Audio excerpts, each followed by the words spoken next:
The war is raging in the Middle East, and Iran has countered Trump's new threats.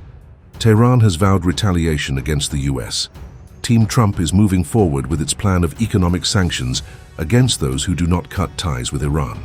Treasury Secretary Scott Bessent warned the groups helping Tehran launder money to face expulsion from US financial systems. Our objective is to sever every economic lifeline that sustains this tyrannical regime until Tehran stands alone. Iran's fanatics devote themselves to death to America and seek nuclear weapons to do just that. They have murdered and maimed more of our citizens and service members than any other terrorist regime on earth. And they have been at war against America, their neighbors in the Gulf, and much of the world for 47 years. Iran stands firm on its stance and says it is fully prepared to counter the sanctions. The top negotiator for the country, Mohammad Bagher Ghalibaf, just brushed off Trump and his men's threats. He said, "Americans know that no one buys their bombast. The United States is not in an economic position to further restrict its relations with other countries." Iran's trading partners, both in the media and through messages sent to us, have made it clear that they don't take these statements into account anywhere. Pakistan's army chief, Asim Munir, also met with the top Iranian leadership in Tehran amid tensions. This trip marks Munir's latest push to keep diplomatic channels open between Tehran and Washington. Pakistan has tried to play a key mediation role during the months-long conflict. However, there haven't been any fruitful results. Munir previously traveled to Tehran in April, where he met Iranian President Masoud Pezeshkian during mediation efforts, before returning in May for further talks with senior Iranian officials. The US-Iran conflict is nearing the 6-month mark. An Islamabad-brokered memorandum of understanding reached in June halted hostilities and opened the way for further negotiations. Hostilities erupted again in July as talks stalled over key disputes, including maritime security and navigation through the Strait of Hormuz.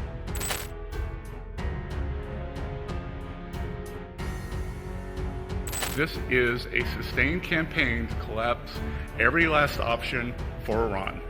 Let there be no ambiguity as to the position of the United States.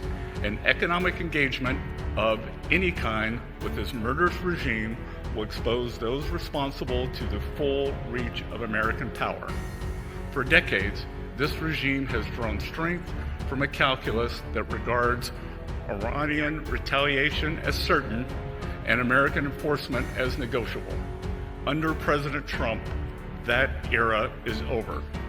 To the ordinary soldiers supporting this regime, as more and more of your paychecks stop or are supposedly just delayed, ask whether your commanders are leading your country to triumph or to ruin. And recall that the Berlin Wall fell when ordinary soldiers decided not to shoot at their own people. The warning is not just for Iran, not just for Mojtaba Khamenei or his men. It is for every country that has been shaking hands with Tehran, all the trading partners, all the economic supporters of Iran. Even though the threat is scary, it has not deterred Team Iran at all. The world has been watching this pattern for the last 5 months, since February 28th. Every other day there is a warning, either from Donald Trump or one of his ministers or advisors. Even Iran has understood this pattern. But the bigger issue is, there has not been any positive change in the whole scenario.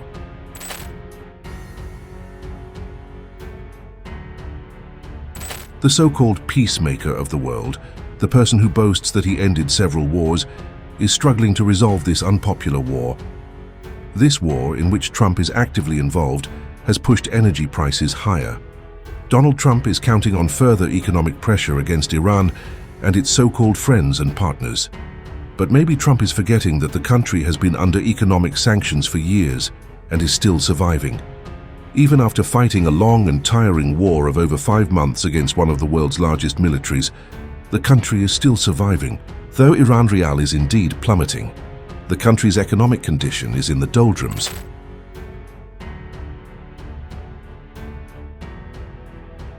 The head of Iran's Supreme National Security Council has also drawn an immediate red line.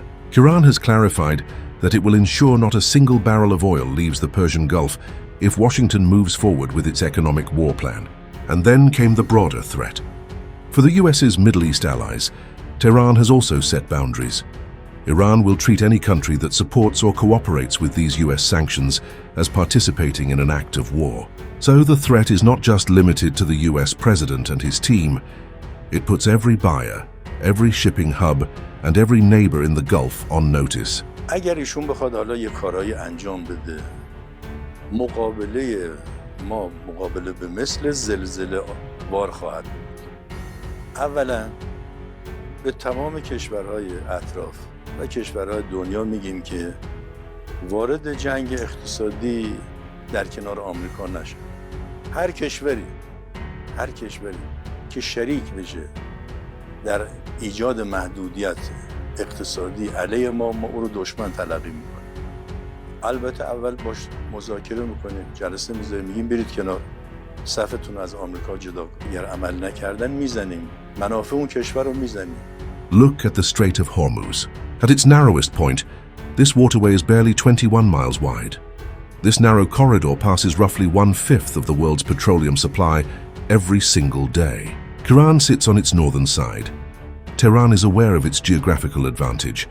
It knows that when it threatens this passage, the entire global economy feels the heat. The Iranian lawmakers are already pushing draft measures to levy mandatory service fees on commercial vessels passing through the strait. If vessels refuse to pay or violate their maritime rules, there would be a risk of detention, heavy fines, or outright seizure. Traffic through the strait is already crawling. Vessels' insurance premiums are climbing. Captains are uncertain, waiting with their ships if they should pass the strait or not.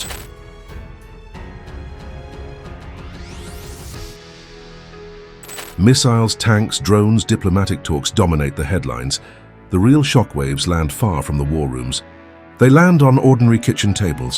The Iranian rial has plummeted to historic lows. The price of food, basic medicines, and imported essentials changes almost daily. For years, families across Iran have lived through cycles of sanctions, hyperinflation, and rising costs.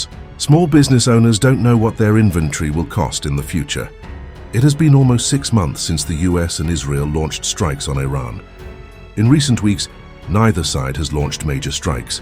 However, the war shows little sign of reaching a permanent diplomatic solution. ما بر این باوریم که بازدارندگی مؤثر نه از طریق تهاجم بلکه از طریق ایجاد هزینه‌های غیرقابل تحمل برای متجاوز و تضمین پاسخ قاطع و عدم تکرار آن بنا شده است و ما این مفهوم را در این جنگ به کار گرفتیم.